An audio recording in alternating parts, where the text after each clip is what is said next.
Hai teman-teman, masih ingatkah pada video yang kita bahas sebelumnya? Ya, kita membahas masa kemerdekaan di Banten. Kemerdekaan adalah peristiwa besar bagi bangsa kita. Nah, setiap peristiwa besar tentu saja ada peranan tokohnya. Siapa saja ya tokoh di wilayah Banten yang berperan dalam perjuangan memperoleh dan mempertahankan kemerdekaan? Yuk kita simak penjelasannya. Tokoh pertama adalah Kiai Haji Ahmad Khottib. Beliau lahir di Kampung Gayam, Pandeglang pada tahun 1895. Sejak kecil ia sudah memperoleh pendidikan agama dari keluarganya. Sedangkan pendidikan formalnya didapatkan di sekolah milik pemerintah Hindia Belanda. Kiprahnya dalam perjuangan bangsa ini adalah ketika ia bergabung di organisasi Sarekat Islam. Bahkan beliau menjabat sebagai ketua SI Labuan. Karena sikapnya yang keras terhadap penjajahan, pemerintah Belanda membuangnya ke Bovendigul. Karena ketokohannya, pada masa pendudukan Jepang, ia direkrut untuk menjadi anggota PETA dan diangkat menjadi Daidancho di Labuan.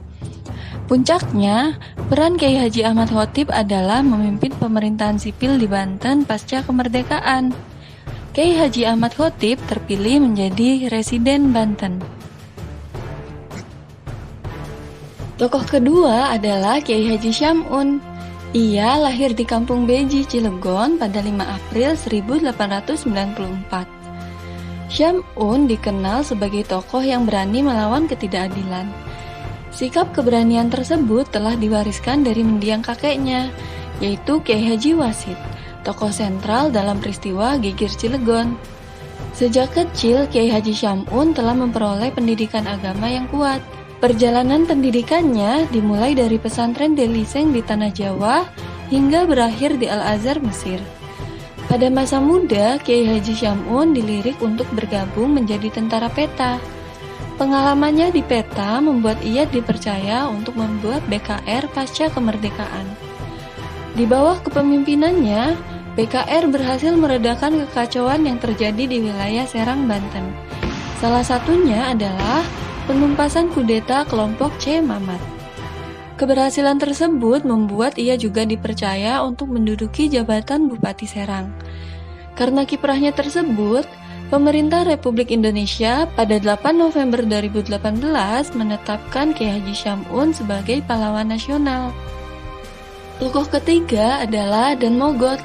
Ia lahir di Manado, Sulawesi Utara pada 28 Desember 1928.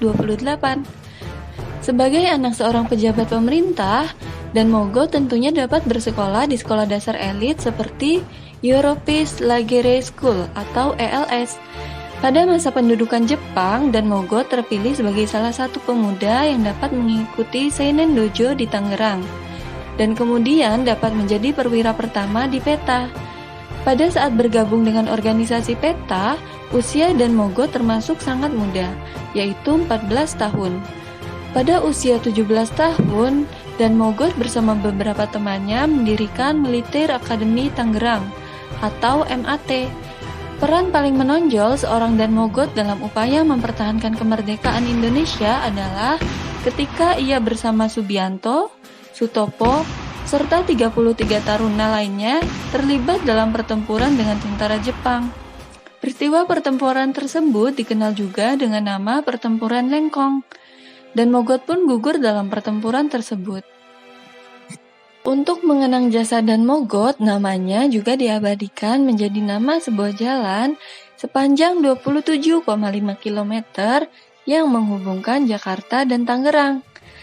Nah, itulah teman-teman beberapa tokoh yang punya peranan besar dalam memperjuangkan dan mempertahankan kemerdekaan terutama di wilayah Banten.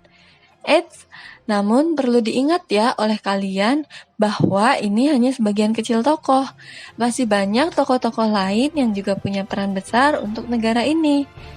Nah, tugas kalian adalah untuk mengkaji lebih dalam lagi tokoh-tokoh tersebut. Sekian dari Ratu, sampai jumpa dengan Ratu di kesempatan selanjutnya.